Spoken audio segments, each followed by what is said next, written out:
అధ్యక్షత వహించినటువంటి ప్రియ శిష్యుడు మరి గత 20 సంవత్సరాల క్రితమే నాతో పాటు రాష్ట్రమంతా కూడా తిరిగి మరి బహుజన ఉద్యమంలో పనిచేసినటువంటి వ్యక్తి రాజారాం యాదవ్ గారు, అదేవిధంగా వేదికను అలంకరించినటువంటి పెద్దలు గౌరవనీయులు ఆర్ కృష్ణన్న గారు, మధుసూదనాచారి గారు, రమణ గారు, అదేవిధంగా మరి కృష్ణమోహన్ గారు, లక్ష్మణ్ గారు, ఇక్కడికి విచ్చేసినటువంటి అనేక సంవత్సరాలుగా అనేక ఉద్యమాల్లో పనిచేస్తున్నటువంటి వివిధ సంఘాల నాయకులు, ప్రముఖులు, మేధావులు, సోదరి సోదరులు, నిజానికి ఈ 42% స్థానిక సంస్థలలో రిజర్వేషన్లు అనేది అసలు మన దృష్టిలో అసలు అవి ప్రాముఖ్యత కలిగినటువంటివే కాదు.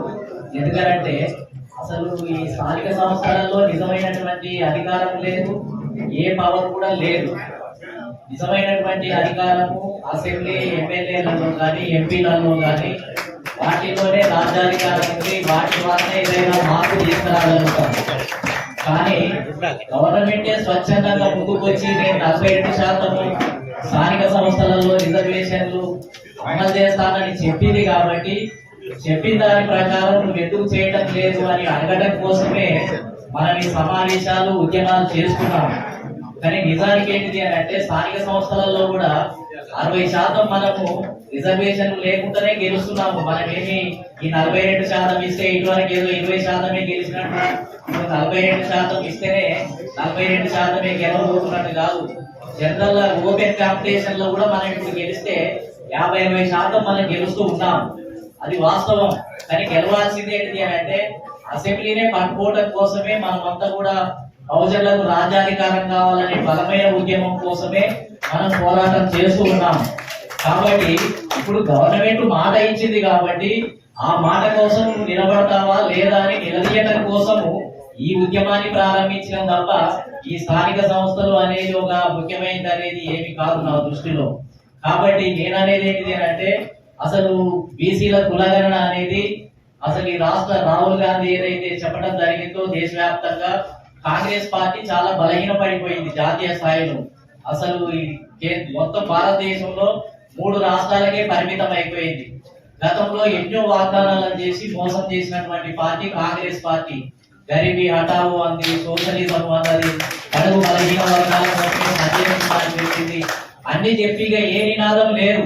ఇంకా ఏ నినాదం పెట్టినా ఎవరు నమ్మేటట్టు లేదని కులగణన అనే విషయాన్ని రాహుల్ గాంధీ భుజానికి ఎత్తుకొని తిరుగుతూ ఉన్నాడు. కాబట్టి దాని దృష్ట్యా ఈ రాష్ట్రంలో కులగణన అమలు చేయడానికి రేవంత్ రెడ్డి గారి ప్రభుత్వం, కాంగ్రెస్ ప్రభుత్వము మరి ఏదైతే ముందుకు తీసుకొని వచ్చిందో అసలు ఈ బీసీ కులగణన వల్ల నాకు తెలిసింది ఏంటి అని అంటే బీసీలకు లాభం కలిగిన దానికంటే ఓసీలకే లాభం కలిగింది అనేది నా ఉద్దేశం. ఎందుకంటే అసలు బీసీలకు 51.5% బీసీల కులగణన రావాల్సింది 46%కి తగ్గించి ఓసీలకు 5% పెరిగింది జనాభా. అంటే ఈడబ్ల్యూఎస్ ఏంటంటే ఈ 6% ఉపయోగించుకొని వాళ్ళు లాభపడడానికి ఉపయోగపడింది. పేరేమో మనది. బీసీ కులగణన జరిగితే ఈ రాష్ట్రంలో ఏదో మార్పు రాబోతుంది, సంచలనాలే జరగబోతున్నాయి అని ప్రచారం చేశారు చాలా మంది. బీసీ సంఘాలు కూడా ఇంకేముంది, ఇక బీసీ కులగణన జరుగుతుంది, ఇంకా ఎమ్మెల్యే సీట్లు అన్ని ఆటోమేటిక్ వచ్చేస్తాయి, మంత్రి పదవులు సగం మనకే వస్తాయి, ముఖ్యమంత్రి పదవులు కూడా మనకే వస్తాయి. ఇంతకాలం ఏంటంటే కులగణన లేకపోవటం వల్లనే ఈ పార్టీలు మనకి ఇవ్వటం లేదు. కులగణన వస్తుంది కాబట్టి అన్ని మనదే రాజ్యం అన్నట్టుగా ఏంటిది అని అంటే ఒక హైపును క్రియేట్ చేసినటువంటి పరిస్థితి కూడా ఈ 1 year నుంచి మనం చూస్తూ ఉన్నాం. ఇక కులగణన వస్తే అన్ని అగ్రకులాల ప్రభుత్వాలన్నీ పార్టీలన్నీ ఇక పంపకం చేసి మనకు అన్ని ఎక్కడ దానదత్తం చేస్తారన్నట్టుగా మాట్లాడారు చాలా మంది, ఒక హైపును క్రియేట్ చేశారు. కానీ తీర జరిగేది ఏంటి అంటే వచ్చినటువంటి బీసీ కులగణన అడ్డం పెట్టుకొని సాకుగా తీసుకొని మొత్తం ఏంటంటే కాంగ్రెస్ ప్రభుత్వము మన మౌలికమైనటువంటి అంశాలే దెబ్బకొట్టింది. నిజంగా చెప్పాలి అని అంటే ఒక రకంగా కేసీఆర్ గవర్నమెంటే మంచుకో చెడుకో ఏదైతే 2014లో తీసినటువంటి సమగ్ర కులగణన ఏదైతే ఉందో అది ఒకటే రోజు. ఆ రోజు కులగణన జరిగినప్పుడు మహారాష్ట్ర నుంచి, ఒరిస్సా నుంచి, మా అన్ని రాష్ట్రాల నుంచి మొత్తం ఏంటంటే మారుమూల ప్రాంతాల నుంచి ఒకటే రోజు ఇంటి దగ్గరికి వచ్చి అది కులగణన తీస్తున్నామని కూడా కాదు, సంక్షేమ కార్యక్రమాలకు ఒక డేటా కావాలి కాబట్టి ఆ డేటా కరెక్ట్ ఉంటే మీ పేరు అందులో నమోదు అవుతుంది అని చెప్పడం ద్వారా మొత్తం ఏంటంటే 2014లో కులగణన ఒకటే రోజు జరిగింది. కరెక్ట్ గా శాస్త్రీయంగా జరిగింది. అది బిఆర్ఎస్ అయినా నాకు ఇష్టం లేకపోవచ్చు కాక, కానీ సైంటిఫిక్ గా తీసినటువంటి కులగణన ఏదన్నా ఉంది అని అంటే కేసీఆర్ నిర్వహించినటువంటి కులగణనే 51.5% వెళ్ళింది. కాబట్టి కాకపోతే అది అసెంబ్లీలో పెట్టలేదు, పబ్లిక్ లో దాన్ని పెద్ద ఎత్తున ప్రచారం చేయలేదు, చేసిన తర్వాత దాన్ని పక్కన పెట్టడం అనేది జరిగింది. కానీ ఒకసారి పక్కన పెడితే అసెంబ్లీలో ప్రవేశపెట్టకపోతే అది చెల్లుబాటు కాదు అనడానికి ఆస్కారం లేదు. ఒకసారి కులగణన తీయబడ్డది అని అంటే ఆ నివేదికను ఎప్పుడైనా ఉపయోగించుకోవచ్చు, ఎప్పుడైనా వాడుకోవచ్చు. అట్లా అనుకుంటే మండల్ కమిషన్ కూడా 1978లో నివేదికను సమర్పిస్తే ఇందిరాగాంధీ పక్కన పెట్టేసింది అమలు చేయకుండా. మళ్ళీ విశ్వనాథ్ ప్రతాప్ సింగ్ 1990లో మళ్ళీ అదే మూలకు పెట్టినటువంటి మండల్ కమిషన్ తీసుకొని వచ్చి అమలు చేశారు. కాబట్టి ఒకసారి పక్కన పెడితే అది చెల్లనేరదు అనేది రేవంత్ రెడ్డి గారి గవర్నమెంట్, కాంగ్రెస్ ప్రభుత్వం మోసపూరితంగా దాన్ని ఏంటిది అని అంటే సైడ్ ట్రాక్ చేయడానికి చేస్తున్నటువంటి ప్రయత్నంగా కొనసాగుతుంది. ఇంతెందుకు మురళీధర్ రావు కమిషన్ నివేదిక కూడా పవన వెంకటరామరెడ్డి ముఖ్యమంత్రి ఉన్నప్పుడు సమర్పించడం జరిగింది. బీసీల రిజర్వేషన్లు ఈ తెలుగు ప్రాంతాల్లో ఉమ్మడి ఆంధ్రప్రదేశ్ లో 25% నుంచి 44% పెంచాలని చెప్పి నివేదిక ఇవ్వడం జరిగింది. కానీ పవన వెంకటరామరెడ్డి దాన్ని పక్కన పెట్టి అమలు చేయలేదు. కానీ మళ్ళీ ఎన్టీ రామారావు ముఖ్యమంత్రి అయిన తర్వాత దాన్ని అమలు చేయడం జరిగింది. ఒకసారి నివేదిక గాని జనగణన గాని జరిగితే అది ఎప్పుడైనా సందర్భాన్ని బట్టి వినియోగించుకోవడానికి అవకాశం ఉంటుంది. ఇప్పుడు కోర్టులు గాని లేకపోతే అనేక విషయాలకు వచ్చినప్పుడు కులగణను ఏదైతే మనం సబ్మిట్ చేయాలనుకున్నప్పుడు కేసీఆర్ నిర్వహించినటువంటి కులగణను సంపూర్ణంగా వినియోగించుకోవడానికి కూడా పూర్తి హక్కు ఉంది. కాబట్టి ఇప్పుడు తీసిన కులగణన తప్పుల తడక ఒకదానికి ఒకటి పోలికనే లేదు, 100% కుదరటం లేదు. జనాభా నిజంగా చెప్పాలి అంటే పిల్లలు ఎక్కువ ఎవరు కంటారు?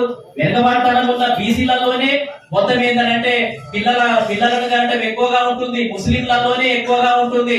అగ్రకులాలలో సంతాన ఉత్పత్తి చాలా తక్కువగా ఉంటుంది, ఒకరిద్దరే ఉంటున్నారు. కానీ ఓసీల జనాభా ఏమో పెరిగింది, బీసీల జనాభా తగ్గిపోయింది, ముస్లింలదేమో అంతే ఉంది, ఎస్సీ ఎస్టీలకు కూడా అంతే ఉంది. నిజానికి సంతాన ఉత్పత్తి ఎక్కువ జరిగేది ఈ కులాల్లోనే జరుగుతుంది. కానీ ఇంత మోసపూరితంగా తీసినా మనం అంతా కూడా దాన్ని చరిత్రాత్మకమైంది అభినందనలు తెలియజేయటము, ఏదో వంద పాడటము ఇవన్నీ కూడా కరెక్ట్ కాదు. ఎందుకంటే మౌలిక లక్ష్యాన్ని ఒకసారి 46% అని డిసైడ్ అయిన తర్వాత ఇప్పటి నుంచి 46% అని చెప్పడం జరుగుతుంది. ఒక్కసారి దాన్ని ఒప్పుకుంటే ఇంకా అది 46%గానే మిగిలిపోతుంది. కాబట్టి దీన్ని ఒప్పుకునేది లేదు. ఆ నివేదికనే రద్దు చేయాలని చెప్పి ఆ నివేదికను మేము గుర్తిస్తాం.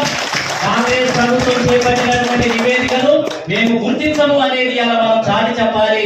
దానికి వ్యతిరేకంగా మనం పోరాటం చేయాల్సినటువంటి అవసరం ఉంది. మరి నిజంగానే కామారెడ్డి డిక్లరేషన్ లో కనుక 42% కుల ఈ స్థానిక సంస్థలలో కల్పిస్తాను అని చెబితే మరి మిగిలిన అంశాలు కూడా ఉన్నాయి. బీసీల సప్లాను కూడా నేను ప్రవేశపెడతానని చెప్పింది. అదే విధంగా ఉదయపూర్ డిక్లరేషన్ ఏదైతే ఒక లోక్సభ స్థానంలో 2 ఎమ్మెల్యే టికెట్లు ఇస్తారని చెప్పి మరి ఏదైతే వాగ్దానం చేయడం జరిగింది కాంగ్రెస్ పార్టీ, మరి వాటి గురించి ఎందుకు మాట్లాడటం లేదు? ఒక స్థానిక సంస్థల గురించి ఎందుకు మాట్లాడుతుంది అని అంటే తన పరిధిలో రేవంత్ రెడ్డి గారి ప్రభుత్వం పరిధిలో కాంగ్రెస్ ప్రభుత్వం పరిధిలో ఉన్న అంశాల గురించి ఏమో మాట్లాడటం లేదు. బీసీ సప్లాన్ గురించి మాట్లాడటం లేదు, ఎమ్మెల్యే టికెట్ల పంపిణీలో మాట్లాడటం లేదు, మంత్రివర్గంలో 8 శాఖలు బీసీలకు ఇవ్వాలనే విషయంలో మాట్లాడటం లేదు, నామినేటెడ్ పదవులలో బీసీలకు ఇవ్వాలనే విషయంలో మాట్లాడటం లేదు.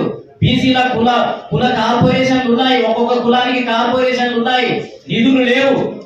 అది వాళ్ళ చేతుల్లోనే ఉంది, రాష్ట్ర ప్రభుత్వం చేతుల్లోనే ఉంది, అది మాట్లాడటం లేదు. అంటే తను ఇవ్వగలిగే అవకాశం ఉంది, పరిధి ఉన్న కాడ వాటిని ఇవ్వడం లేదు. కానీ తన పరిధిలో లేని ఏదైతే రాజ్యాంగ సవరణ ఉందో ఆ రాజ్యాంగ సవరణ గురించి మాట్లాడి మనల్ని మోసం చేయడానికి చేస్తున్నటువంటి ప్రక్రియగా దీన్ని మనం గుర్తించాల్సినటువంటి అవసరం ఉంది. ఒకవేళ రాజ్యాంగ సవరణే కావాలంటే కాంగ్రెస్ పార్టీని వెంటబెట్టుకొని పోవాల్సిన అవసరం లేదు. మన బీసీ సంఘాలుగా మనమే ఆర్ కృష్ణ గారి నాయకత్వంలో కానీ మనందరం 50 సంఘాలను చేసుకొని పోయి మోడీని స్వతంత్రంగా కలుగుతాం, స్వతంత్రంగా ఉద్యమం చేద్దాం రాజ్యాంగ సవరణ కోసం. ఈ కాంగ్రెస్ ప్రభుత్వాన్ని ఎండబెట్టుకొని పోతే వాడు ఏదలుచుకున్నాడు కూడా లేడు. ఏది మోడీ ప్రభుత్వం బీజేపీ ప్రభుత్వం ఇవ్వదు. అసలు నిజంగా ఈ కాంగ్రెస్ పార్టీ మోసపూరితమైనటువంటి పార్టీ. చరిత్ర పొడుగున మీరు అధ్యయనం కనుక చేసినట్లయితే అసలు ఈ కాంగ్రెస్ పార్టీ బీసీలకు వ్యతిరేకమైనటువంటి పార్టీ. రాజ్యాంగం ఏర్పడినప్పుడే రాజ్యాంగ సభలో కొత్తగా రాజ్యాంగం ఏర్పడినప్పుడు మొత్తం ఏంటంటే బీసీలకు రాజకీయ రిజర్వేషన్లు లేకుండా చేసినటువంటి సంస్కృతి కాంగ్రెస్ పార్టీని. బ్రిటిష్ కాలంలో మనకు రిజర్వేషన్లు ఉన్నాయి. నాన్ బ్రాహ్మణులకు ఉన్నాయి, మహిళలకు ఉన్నాయి, సిక్కులకు ఉన్నాయి, క్రిస్టియన్లకు రిజర్వేషన్లు ఉన్నాయి. అదే విధంగా ఏంటిది అని అంటే అంటరాని కులాలకు 1932లో బాబాసాహెబ్ అంబేద్కర్ పోరాటం చేసి సాధించిన అంటరాని కులాలకు ఉన్నాయి. కానీ స్వాతంత్రం వచ్చిన తర్వాత కొత్త రాజ్యాంగంలో బీసీలకు ఉన్న రిజర్వేషన్లను ఎత్తివేసింది కాంగ్రెస్ పార్టీ. మహిళలకు రిజర్వేషన్లు ఎత్తేసింది కాంగ్రెస్ పార్టీ. మొత్తం అందరినీ తీసేసిండ్రు. ఒక బాబాసాహెబ్ అంబేద్కర్ రాజ్యాంగ సభలో ఉన్నందువల్ల మొత్తం ఏంటంటే ఎస్సీలకు మాత్రమే, ఎస్టీలకు మాత్రమే మిగిలిపోయాయి. కాబట్టి ఈ కాంగ్రెస్ పార్టీ చాలా ముస్లింలకు కూడా రిజర్వేషన్లు ఉన్నాయి. స్వాతంత్రానికి ముందు వాళ్ళ రిజర్వేషన్లను కూడా పీకి పారవేసింది కాంగ్రెస్ పార్టీ.